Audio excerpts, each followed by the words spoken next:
My name is Sylvia Rivera.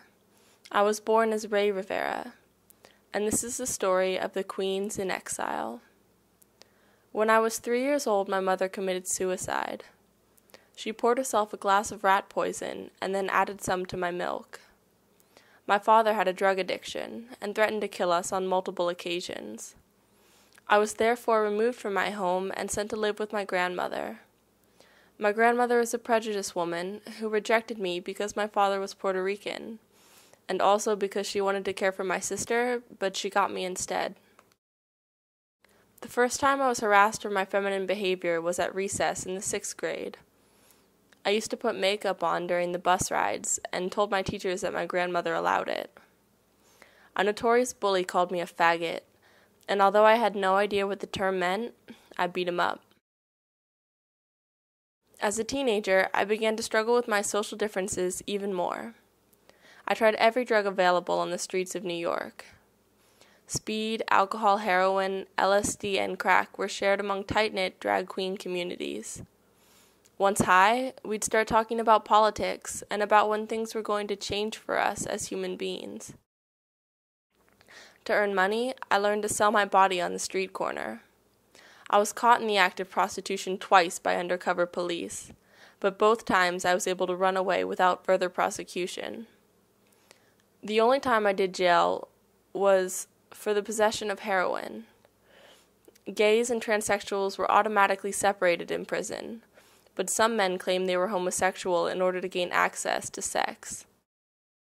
So the boys would try to run your quad, except that when you had a bunch of queens on one floor, it was very hard for the men to dominate. When I got older, I began to reflect on my gender identity and decided not to undergo a sex change operation. Even now that I am dating a woman, I reject the term lesbian and prefer to live as who I am rather than as a label. I was present at the Stonewall riot, and because of my confidence in the importance of equality, I became involved in the gay rights movement. I was an active member of the Gay Activists Alliance, as well as the Gay Liberation Front. Despite all the fundraising and support the trans community shared, our own struggle became eclipsed by the gays' right to acceptance. I therefore decided to found the Star House, a home for trans children that would provide food and shelter from the streets.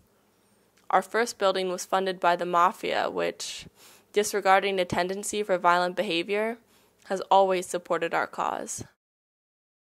However, we were shut down in 1973, as our community was deemed offensive to lesbians due to our adoption of women's clothes and makeup. Despite the hardships that I have encountered, the most important thing to realize is that invisibility is not an acceptable solution to oppression. Many of us are forced to live in the night, which means trans women are subjecting themselves to prostitution, despite many of them being well-educated with college degrees. To survive, we are forced to sell our bodies. If you can't get a job, you have to do whatever it takes to live. Transsexuals deserve to reclaim their pride as human beings and demand respect from other communities. When I die, I want to go wherever I go with that in my soul, and peacefully say that I finally overcome.